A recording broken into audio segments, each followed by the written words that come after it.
Uno de los primeros pueblos de la zona norte que vamos a destacar es el pueblo Aymara, que tiene, como se ve ahí en la imagen, distintas maneras de escribirse. Es el nombre que recibe un pueblo indígena americano que se ubicaba en la zona de la meseta andina, muy cercana a lo que es la zona de Bolivia, del Perú y la zona de Chile, como se puede apreciar ahí en el mapa. Este pueblo lograron dominar todo lo que era la zona alta de la cordillera y entre esos sectores lograron empezar a desarrollarse con la ayuda de lo que eran los animales que habían en esa zona, auquénidos principalmente, y este pueblo fue uno de los que mayor influencia inca recibió en su tiempo. Los Aymara, entonces, en la zona de la Puna Atacama, corresponde a uno de los primeros pueblos de la zona norte. Si nosotros avanzamos un poco y nos adentramos en lo que actualmente es el territorio de Chile y bajamos hacia la zona de la depresión intermedia, vamos a ir descendiendo en altura. Si bien es cierto, seguimos en una zona alta que es la Puna de Atacama, ya empezamos a ocupar zonas del valle. En este sector se ubicaron los denominados atacameños, la forma en que este pueblo recibía su nombre en Chile, Atacamas, como lo llamaban en Argentina. Y ahí tenemos en la imagen otro tipo de denominaciones que también recibió, todas para referirse al mismo concepto de pueblo atacameño. Este pueblo, como habitaba la zona alta y también la zona de la depresión, en lo que corresponde al desierto de Atacama, utilizaba mucho lo que eran los cursos de agua. El río Loa, el río Copiapó, eran zonas en las cuales ellos se abastecían de agua, ¿no es cierto?, tanto para ellos como para sus animales.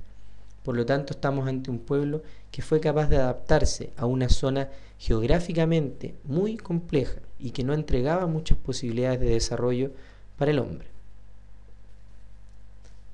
Otro pueblo muy importante que se desarrolló en la zona del noroeste argentino y en el norte chico chileno, si pensamos en el territorio actual, ya estamos cerca de lo que es la zona del valle de Copiapó, Vallenar, La Serena y Coquimbo, fueron los diaguitas.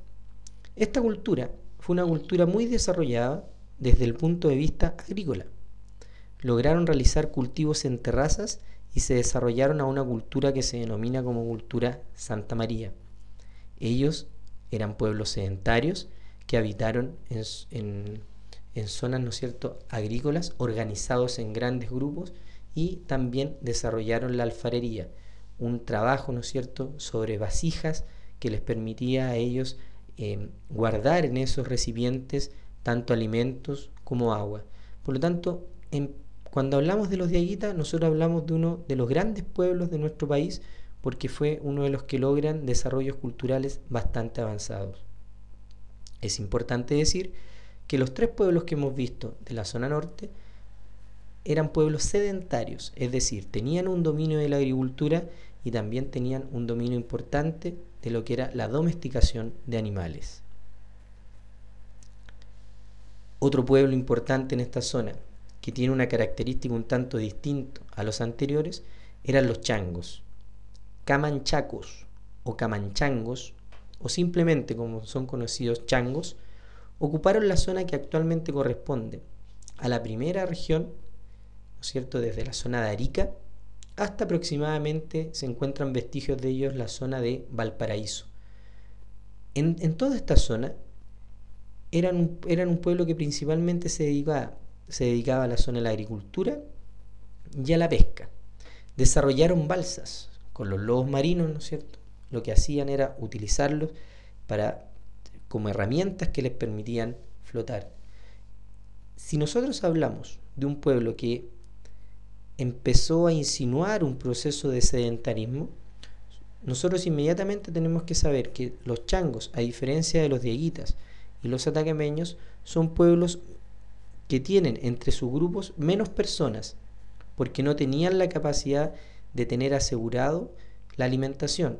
Por lo tanto, como eran recolectores y pescadores, lo que hacían era reducir sus grupos humanos de tal manera de poder movilizarse rápidamente de un lugar a otro en el caso que fuese necesario, principalmente por la no existencia de recursos marinos.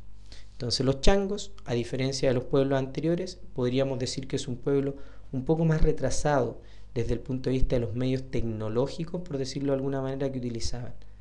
Y ellos habitaban geográficamente una zona distinta. Ellos eran los pueblos que habitaban la zona costera del norte grande. Si avanzamos geográficamente, nos vamos a encontrar con otro pueblo, que corresponde a los pueblos de la zona centro-sur. Aquí debemos hacer una primera aclaración de concepto. Los pueblos de la zona centro-sur corresponden principalmente a los pueblos mapuches. Los mapuches no son un solo pueblo, sino que son todos aquellos pueblos que dominaban el mapudungún como idioma y que se reconocían con un cierto pasado y con ciertos lazos culturales que le eran similares.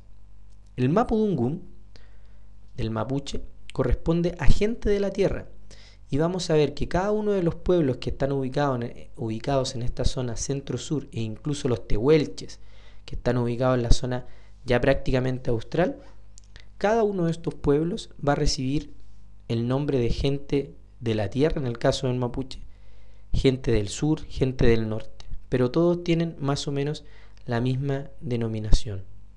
Los mapuches fueron un pueblo chileno que también logró cruzar a la zona de Argentina, y ahí se mezcla con un grupo ubicado en ese sector que corresponde a los tehuelches. También se les conoce a este pueblo mapuche como araucanos, pero esta denominación es un tanto imprecisa, ya que no corresponde precisamente a la ubicación geográfica que hoy día podría ser la zona de la Araucanía, porque en esa zona solo existía un grupo mapuche, y hay varios que están cerca de la zona central y otros que están mucho más en la zona austral. Por lo tanto, la denominación que corresponde darle a estos pueblos de la zona centro-sur es principalmente